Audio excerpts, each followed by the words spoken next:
Hello sir. Hello. আপনি এখন সবার কাছে সাকসেসের এক্সাম্পল, তাই সবাই আপনার কথা জানতে চায়। আচ্ছা, আমরা কিভাবে বুঝবো জীবনে সাকসেসফুল হয়েছে কিনা?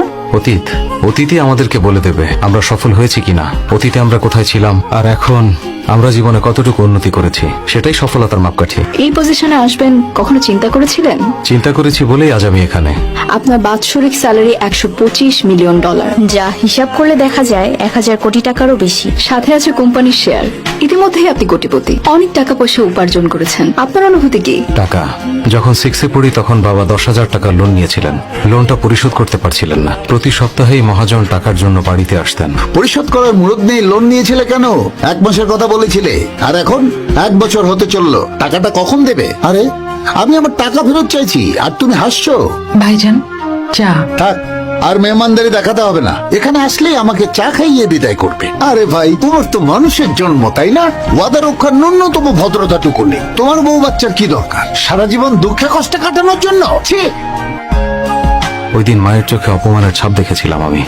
আমরা বাড়িতে থাকলেও তখন মা প্রতিবেশীদের দিয়ে সব সময় আমাদের দরজায় তালা মেরে রাখতেন। আজ আমি 1000 কোটি টাকা উপার্জন করছি, কিন্তু এখনো সেই 10,000 টাকা না থাকার ব্যথাটা আমাকে ভাবায়। টাকা আসলেই অদ্ভুত একটা জিনিস। It's nothing but again it's everything. যখন টাকার পেছনে দৌড়াই তখন এটা আমাদের চেয়েও জোরে দৌড়ায়, আর যখন টাকার পেছনে দৌড়ানো ছেড়ে দিই তখন টাকাই আমাদের পেছন পেছন দৌড়ে আসে। এ কারণেই আজ অব্দি কখনো দৌড় থামাইনি। That's great sir. আপনার কাছে সাফল্যের ডেফিনেশন? আসলে সাকসেসের কোনো ডেফিনেশন হয় না। যখন আমরা সাকসেসফুল হই তখন আমরাই সেটার ডেফিনেশন হয়ে যাই। হাই ঋষি, লাস্ট কয়েক মাসে গুগলে হাইস্ট তোমাকেই সার্চ করা হয়েছে। আরো ইম্পর্টেন্ট কিছু থাকলে বলতে পারো। ওকে, আজ আমার বার্থডে। ওকে, হ্যাপি বার্থডে।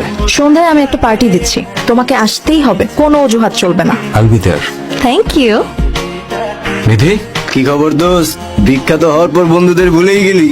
তুই ভুলতে চাইলেও কি আমরা তোকে ভুলতে দেবো? হ্যাঁ, আরে কান্না, ঋষি আমার বাঘের বাচ্চা।